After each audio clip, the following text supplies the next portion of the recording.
یوزل حضرت ابی بن کعب رضی اللہ عنہ ناست نبی مهربان صلی الله علیه وسلم اغراو غوښت او ورته وی چې یو صورت راته وراوه. حدیث پاک کی راځي وی د سورې بینه حکم ورته وکړ. دغه صحابي ډیر سمجھدار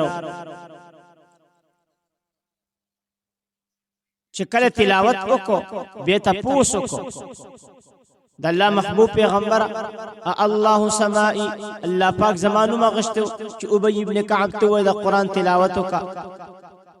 نبی مهربان صلی الله علیه وسلم او فرمایي نعم الله سماک او الله پاک دستانو ما غشتو.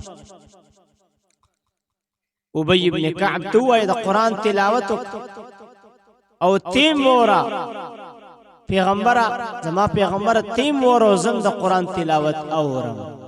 الله پاکم د قران تلاوت اوري. چې دا خبره ابی ابن کعب رضی الله عنه اوریدا ته خوشاله نه پښتو کې اوخ کې راغلي چې الله پاک ما ته حکم کوي چې د قران تلاوت وکا او پیغمبرم د قران تلاوت اوري او الله پاکم د قران تلاوت اوري. زمارونو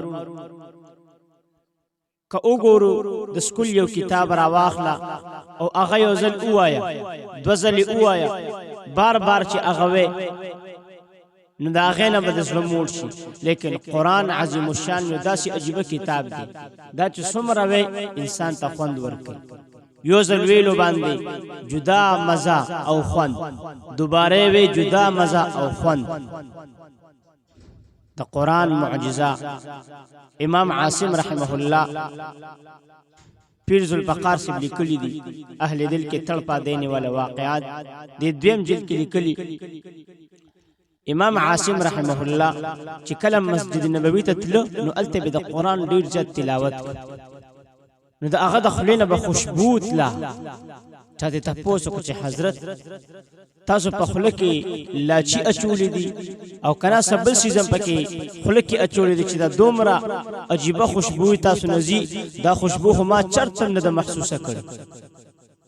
امام عاصم رحمه الله وتعالى وینا لاچی وغیرہ مې اسم خله کې نه اچولې خو خبره داده چې زما د خله کوم خوشبو زی دا دیو جنا چې وزل ما خوب ولیدو نبی علیہ الصلوۃ والسلام زیارت را نصیب شو او وی فرمایل چې اے عاصم ته دومره محبت سره د قران تلاوت کې مال ډیر خوند راکې زما ډیر خوښ دی نو راځه چې دستا داخلو داخل کوم. او چې کله نبی مهربان صلی الله علیه وسلم زما د خلق کل کړه د هغه وخت زما د خلینو خوشبوئی زی دا ولی رونو د قران عظیم الشان تلاوت سره د قران برکت. نن سبا ډیر نوجوان هغه د قران تلاوت نه کوي. قران تلاوت هغه پرېخې دی عجیب خبره ده. ډیر د افسوس چې کله انټرنیټ یو ورځ دوه ورځې بند ټول خلک پریشان او قران کریم څومره مودې پورې بند د خلکو په زړونو کې هیڅ خفګان ناراضي پریشانی ناراضي. ځکه الله پاک مونږ باندې دا حالات داسې ګډوډ راوستي چې د زموږ او د تاسو اعمال وجه ده. زموږ او د تاسو د اعمال سبب دی من قرآن پریخی دا قرآن نمخ اڑولی دی.